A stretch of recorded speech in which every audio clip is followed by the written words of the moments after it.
Complain হচ্ছে, counter complain হচ্ছে, কতজন অ্যারেস্ট হয়েছে এবং এই ভায়োলেন্স কে পিসফুল করতে কি স্টেপ নিচ্ছেন আপনারা? রাজ্য সরকার এই যে গণ্ডগোলে যে দুষ্কৃতীরা করছে তার জন্য অনেক সখ্ত স্টেপ নেওয়া হচ্ছে, অনেক ফোর্স রাখা হয়েছে, অনেক সিনিয়র অফিসার এসছে। কালকে একজনকে অ্যারেস্ট করা হয়েছে। এটা কোন ঘটনা? আমরা কোনো আর গণ্ডগোল করতে দেব না। আজকে মাধ্যমিক পরীক্ষা আছে, মাধ্যমিক পরীক্ষার্থীদেরকে যেহেতু সাহায্য লাগবে আমরা করব। পুরো এলাকায় 144 করা হয়েছে। এখন যদি কোনো ঝামেলা করে তো ওকে মানে যত সখ্ত অ্যাকশন নিতে পারবো আমরা নেব।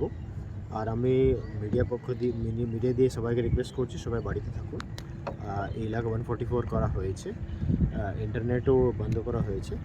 তো কোনো লোক গণ্ডগোলে যাবেন না, কোনো ঝামেলা করবেন না, আদারওয়াইজ খুব কপালে কষ্ট আছে। 101